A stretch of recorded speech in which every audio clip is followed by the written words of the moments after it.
chat about the differences, the general differences between the GRE and the GMAT, how to think about them. Do you happen to know which one you're taking at the moment?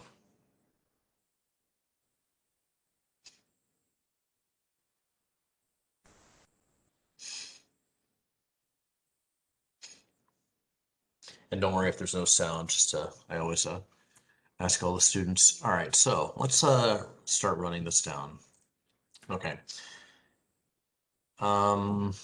Screen should be shared so you can see this all right. Okay, so let's talk about, in general, kind of how to think about the GRE versus the GMAT. Basically, these two tests, like all of the standardized tests, for college and graduate school in the United States, have been around for a long time, for many decades. Because of that, there's kind of a certain kind of, a particular common denominator for all of these tests, because they're trying to kind of handle material that, most students in this country have, gone through, during their curriculum. All right. In that sense, both of the exams are concept-based.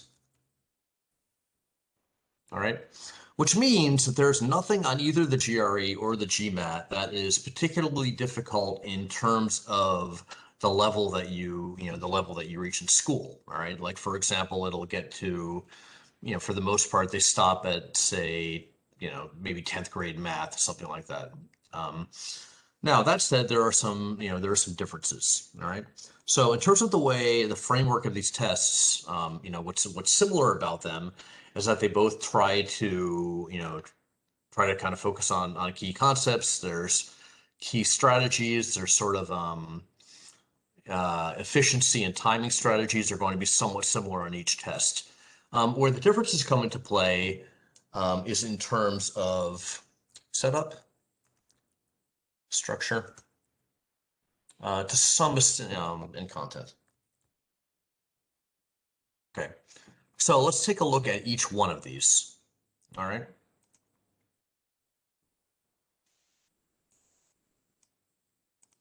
Okay, we're going to take a look at the setup first.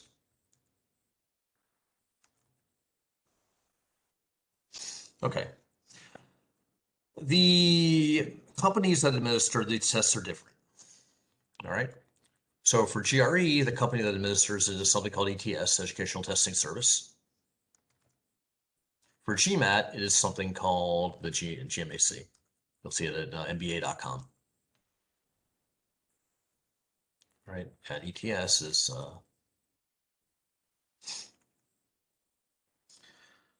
now, the first thing that you are probably going to be aware of is that both of these exams are adaptive. They're computer adaptive, but in different ways. Okay, so what does that mean? Essentially, these computer adaptive tests, also known as the CATs, all right, are going to, they're computer based, obviously, and they're going to adjust based on how you are doing, all right? But these are a little bit different. So the GMAT is fully adaptive. What that means is that for every question that you attempt, the succeeding questions will change according to how you're doing. So generally, you'll be given a median level question. Usually, I mean, this is going to be kind of give or take. Start with a medium level question. If you do well, the questions get harder. If you're not doing so well, the questions get easier. All right. So be careful as you're taking the test because you're not going to know exactly how well you're doing.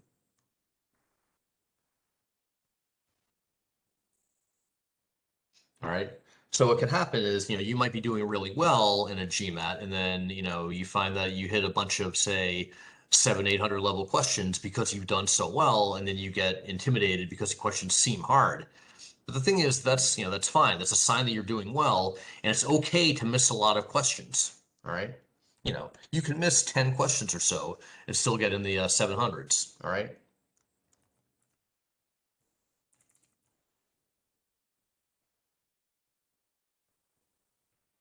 And still do well. Okay. Now, so the GMAT is going to be fully adaptive, so it's going to change question by question, all right? The GRE is a little bit different. It's basically partially or sectionally adaptive. So what that means is that it doesn't adjust question by question, it adjusts section by section.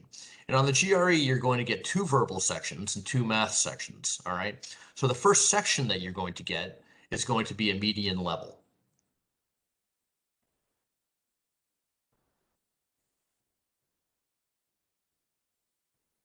If you do well on that section, then the second section that you get is going to be substantially more difficult. If you're not doing well, then the second section is going to be substantially easier. Now, in the GRE, you can go back within each individual section. You can flag answers, you can go back and change them within the section. Once the section is over, then you're done, then you're locked out, all right? So in the GRE, you can go back.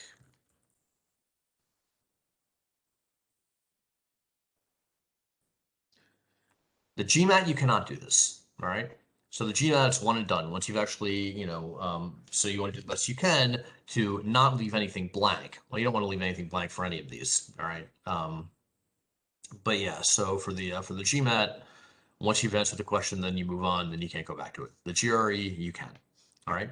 So that's the difference in the computer adaptive aspect of it. In terms of scoring systems are a little bit different.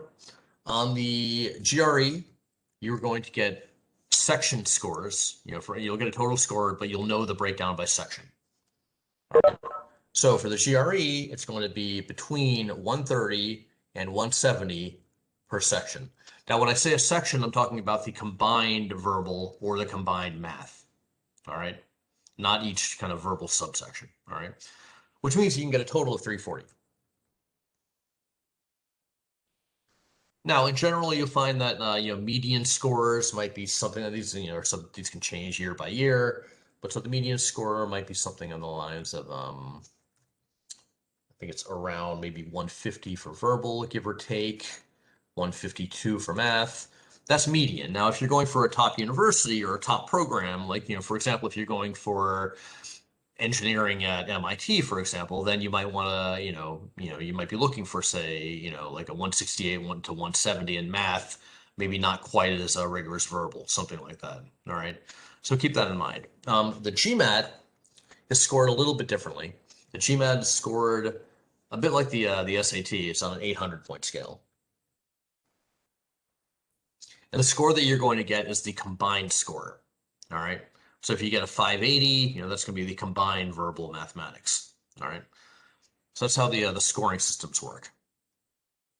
Okay.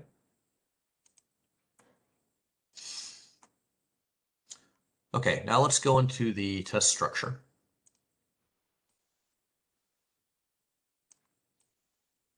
Oops. All right.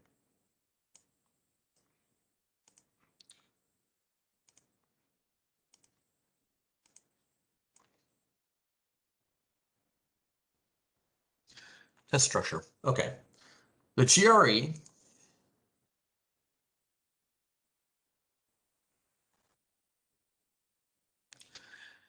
is going to be, all right, first of all, you're going to get 2 essays, 30 minutes each. All right. The 2 different essays, one is going to be an issue essay.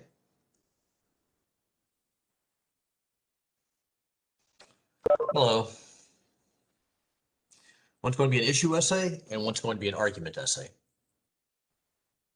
The issue essay is basically where you are going to comment on an issue. You're going to take you'll either agree or you'll disagree or you'll be a bit more nuanced, but you're going to comment on an issue.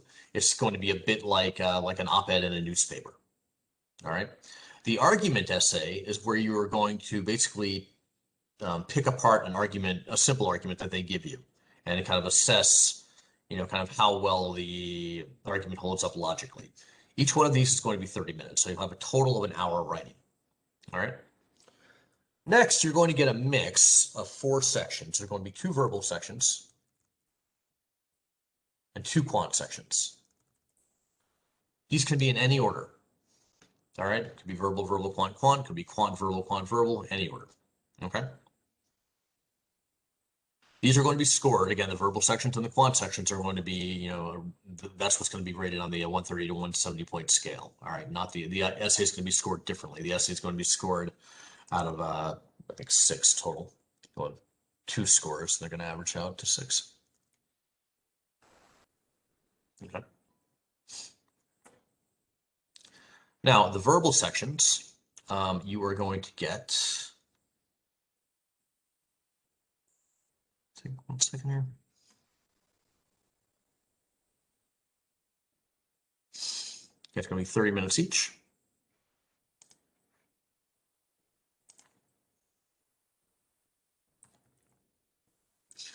The quant sections are going to be 35 minutes each.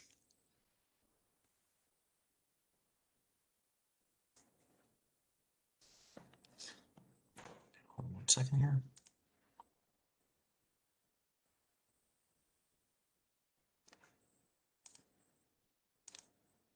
Oops, sorry about that. Okay, so there's going to be 20 questions on these.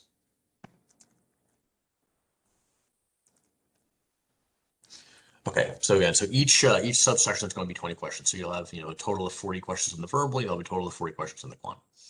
Now, there is a possibility, this is not always the case, but there's a possibility that you may get an experimental section.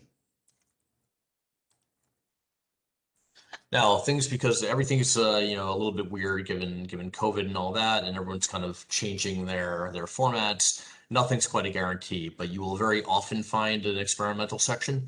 It is going to look like the verbal or the math, and you won't know which one it is. So don't try to guess. So whenever you see material, just do the best you can. Treat it like the actual test, because you will not be able to tell if it's an experimental section or not.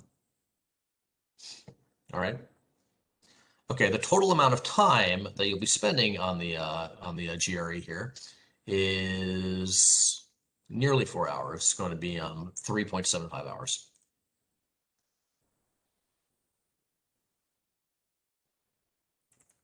Okay. Now, the GMAT is going to be a little bit different. There's going to be 1 essay. And that 1 essay is going to be a little bit more like the argument essays. You're going to be picking apart an argument.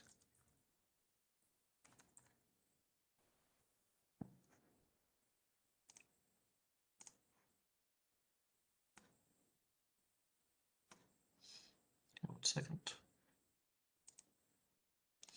Okay, that's going to be 30 minutes. Then you're going to get a verbal and a math section. The verbal section is going to be 36 questions. This is actually scaled back from what it used to be. Oops.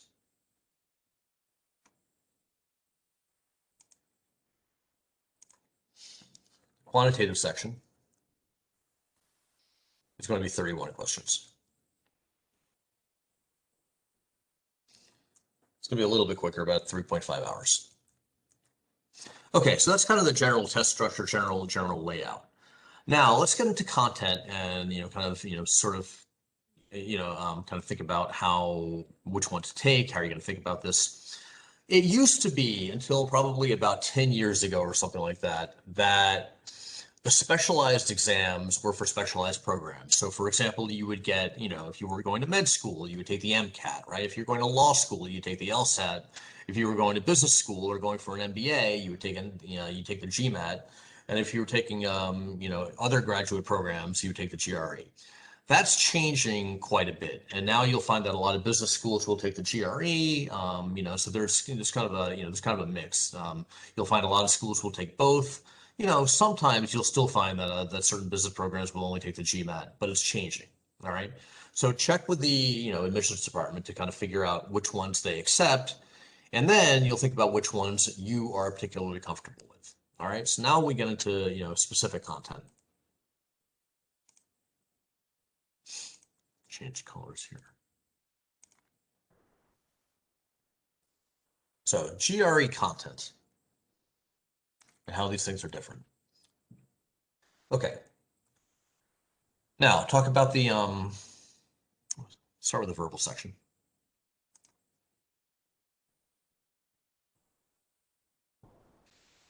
GRE verbal is very vocabulary centric. There are 3 types of questions, 2 of which are vocabulary oriented. 3 types of verbal questions. All right. So one is what's called identifying sentence errors. These are basically fill in the blanks. You're going to be given 1, 2, or 3 missing words. You need to fill in the blank with the best word. All right. These are vocabulary words. They're testing you on a couple of things. They're testing you on vocabulary and context. All right. So I would say that no matter how comfortable you feel with your vocabulary, I would absolutely recommend starting vocabulary and making it a regular, almost daily part of your study regimen. Whether you're doing 10 minutes or half an hour a day, you don't want to focus entirely on vocabulary, but you want to be pretty regimented in how you do it.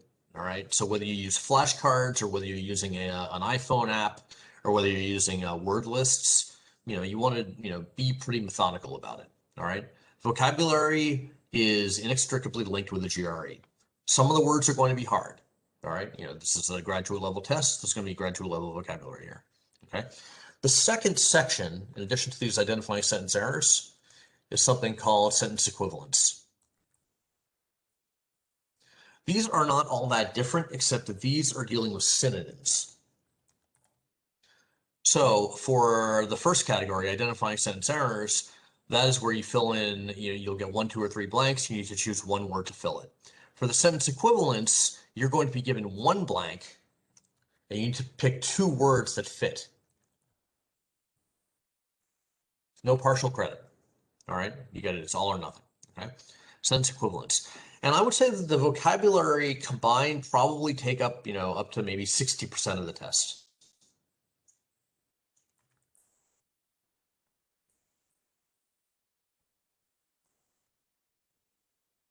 So it's very vocabulary heavy.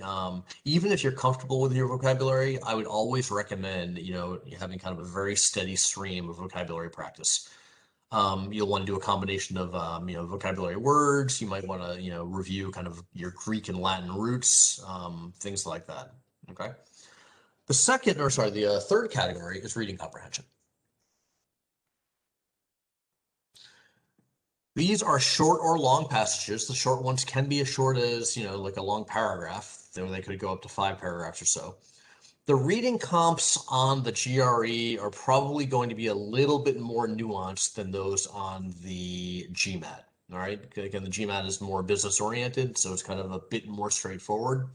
GRE, you're going to find there's a lot of, might be a lot of English majors. There might be a lot of literature majors. There might be a lot of history majors. That kind of those kinds of programs. Among others, obviously. But you're going to find that there's more of a literary approach.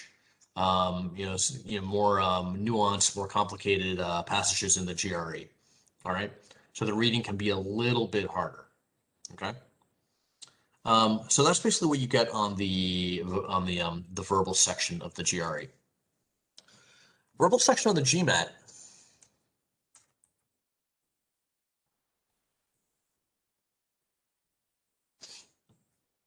Let's change colors here.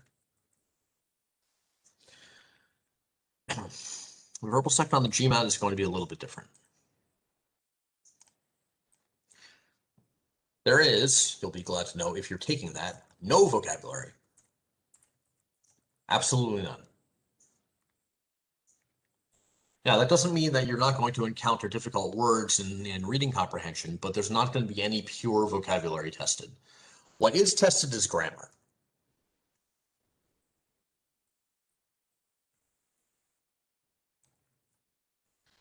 Now, there's a set of questions called sentence correction. The sentence correction questions, those are all grammatical in origin, in nature, all right? There won't be too many grammatical rules that you need to know, but the sentences will be hard, All right, so you'll need to know how to handle modifiers. You'll need to know how to, handle subject-verb agreement. You'll need to know how to handle ambiguous pronouns. You'll need to know how to handle parallel structure. All right, so there's going to be, about a third of the GRE verb, sorry, the GMAT verbal is going to be grammar. Okay, so I find this is not always the case. If, for example, English is your second language, I found that in a lot of cases, people for whom English is a second language sometimes gravitate a little bit more towards the grammar instead of the vocabulary, just because of the way that the languages are taught. This again isn't always the case, but it could be something to think about. So if verbal is really going to be the determining factor of whether you take the GRE or GMAT, that's something to keep in mind. Again, there's no grammar on the GRE. There is no vocabulary on the GMAT. Okay. Okay. Let's see. That's the first part of verbal. Okay. Next part of verbal on the GMAT is going to be something called critical reasoning. What this is verbal logic. So basically, you're going to be given a premise, and you need to, determine information about the logical flow. So you need to say, okay, you might be given a premise, and it'll ask you, does this sentence strengthen the premise or does it weaken the premise? Can you find a flaw? What would be analogous? What's the assumption? What's the conclusion? All right. Critical reasoning. These are always going to be short, very short passages. And the third verbal component is going to be, again, reading comprehension. This is not exactly the same as the GRE, but it's very close. You're always, for both of these, you're going to want to read the passage first. You're going to answer questions about it. There's going to be questions about the main idea. There's going to be questions about details. You're going to find, again, that the GRE reading comps are going to be a little bit more, they might be a bit more literary, they might be a bit more nuanced, they might be focused a little bit more on the humanities, social sciences. You might find on the GMAT that there's going to be a little bit more on the business side of things. There might be a little things like that. Again, this is not, a hard and fast rule. There's different types of passages that can show up, but they are a little bit different. You'll find the GMAT reading comp is a little bit more straightforward. Okay. Okay, now let's move on to quant.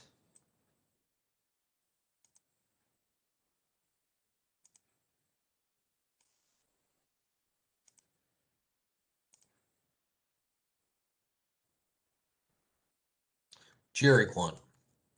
Now, the good news is that on neither the GRE nor the GMAT are you going to find any advanced math. As I mentioned at the beginning of the session here, it's not really going to go beyond 10th and maybe basic 11th grade material. So the math that you're going to get is going to, it will not go past algebra and geometry. That's the most advanced it gets. There is going to be probability occasionally, and things like counting methods, where it's like, how many ways can 8 people enter a building, that kind of thing.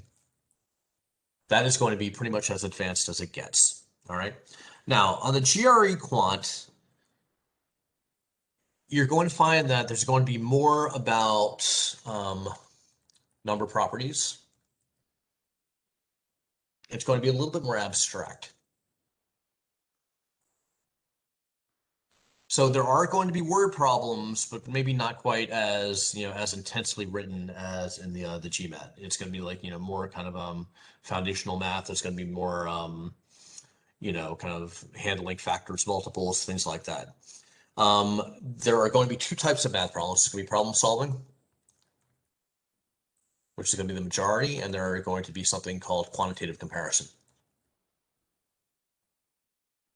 Now, quantitative comparison problems are going to be which you're going to be given 2 quantities. All right. Actually, let me see if I can grab one here. 1 second.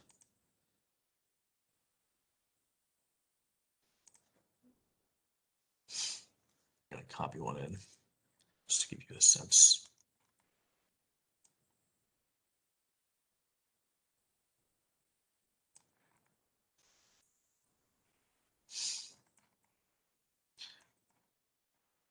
Okay.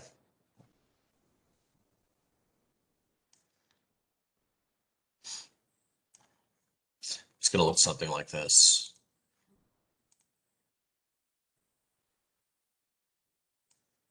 These are GRE quantitative comparison questions. So you're going to be given basically a question stem. You're going to be given a quantity A and quantity B. And your goal is to determine which is, is A larger? Is B larger? So this is A is larger, this is B is larger. Choice C is, are they equal? Or can't tell. All right. So they look like that.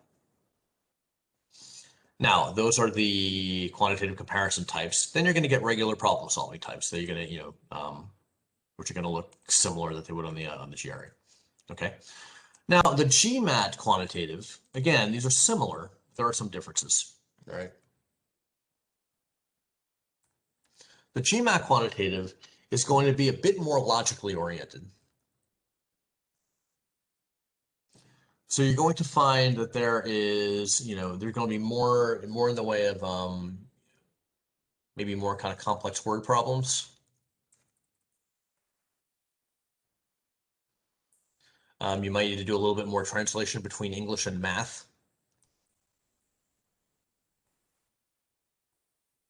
All right.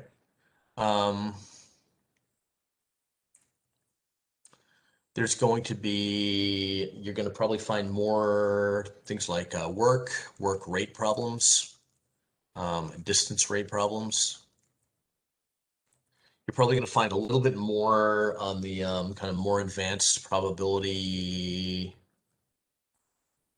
combinations. Now, that doesn't mean that these will not show up on the GRE. They might. But you're going to find the GRE, they'll tend to show up in the second section if you're doing well. They're not going to show up as much in the first, more basic section. All right. And then the GMAT has something called data sufficiency. Now, this is basically the GMAT's version of the quantitative comparisons, but it's a little bit different. So instead of saying which one is bigger, right, as you would in the GRE, this is, do you have enough information to solve a problem? All right. So it's going to be, you're going to you'll be given a question that looks kind of similar, to what we have here, but it's going to say, is A sufficient to answer the question? Is B sufficient? Do you need both? That'd be choice C. Choice D is, does either one work? And E is, do you not have enough information? So the E on the GMAT data sufficiency is basically kind of the same thing as the D on the GRE data sufficiency, quantitative comparison. Okay, that's the quant section. All right, now we have not talked at all about the last section on the GMAT, which is called integrated reasoning. And a lot of people kind of sort of let that through the, kind of fall through the cracks, because it's a separate score. It doesn't factor into your overall score out of 800. It's, graded on a scale from 1 to 12. But sometimes people tend to take it for granted or not think about it. But it's important to be aware of it. All right.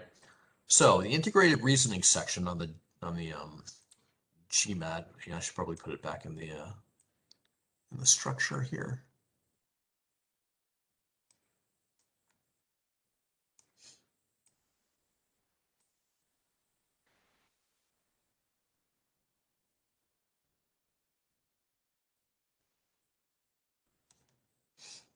Okay. So the integrated reasoning is basically exactly like it says, it's integrated reasoning. So it is basically about data interpretation.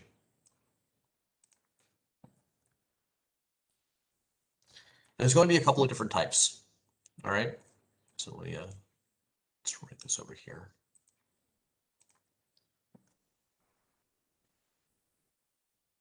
So you're going to get a few different types. You're going to get graphical reasoning. That's going to be, you're going to be given graphs or charts or tables, and then you need to answer questions about them. All right. Then you're going to get, there's going to be multi-source reasoning. All right. That's basically where you're given information from different tabs, and you can kind of sort the information. And you need to kind of answer questions about them. You might be given two-part reasoning. Two-part reasoning is going to be a little bit more quantitative. So there's going to be a little bit of quantitative material on the integrated reasoning section. Now, calculator use. You are allowed to use a calculator here. Let's do a whole separate section on calculator use. All right. So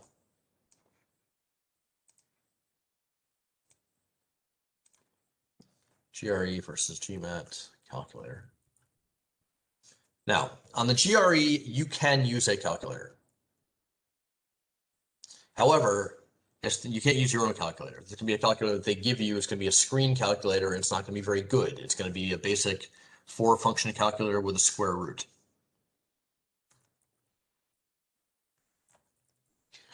I don't recommend using the calculator if you don't have to. All right. None of the questions on the GRE or the GMAT are meant to use a calculator. All right. They're meant to be concepts. All right. They're concept-based tests. You're not meant to be doing kind of complicated arithmetic and things like that. If you find yourself getting bogged down in working with numbers or doing multiplying 3-digit numbers or something like that, you've probably done something wrong. So there is a basic calculator on screen, but there aren't going to be any questions that actually require it. Now, if you feel that you are not comfortable doing something like, maybe 19 times 6 in your head, or if you forget what, say 3 to the 4th power is or something like that, then sure, use a calculator. You can do 3 times 3 times 3 times 3. But you don't want to use a calculator as a crutch. You don't want to use it to, kind of help you figure out a concept that you're not seeing. Okay. Now, the GMAT, there is no calculator for the quant section. There is a basic calculator for the integrated reasoning section.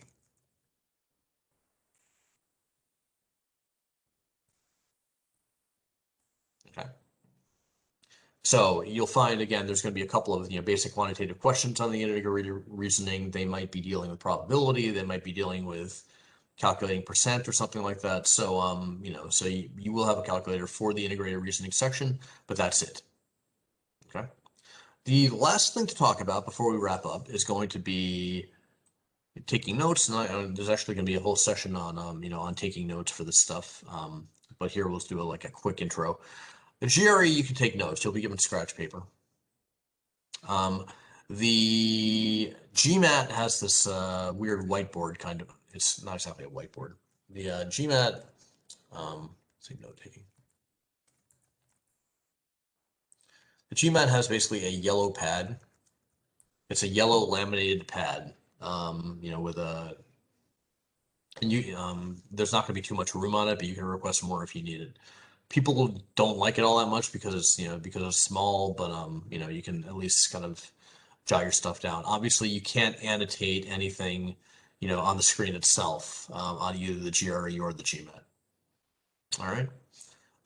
Let me see if there's anything else. In terms of scoring, you'll get the unofficial scores. Generally, you can get at the end of the actual test. They get submitted to the actual universities later, but you'll have a general sense of how you've done. You will get a score on the essay later. That'll come in the mail. All right. Yeah, I think that's it. I'll stick around here for another 10 minutes or so in case any of you have any questions. Yeah, but with that, good luck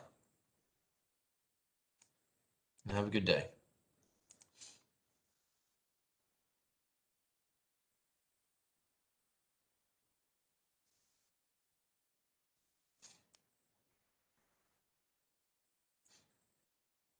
Oh, and also, if you're signed up to this class, you'll be given a link to both the whiteboard and the recorded session. And we'll have another one of these in, I believe, 2 weeks. All right.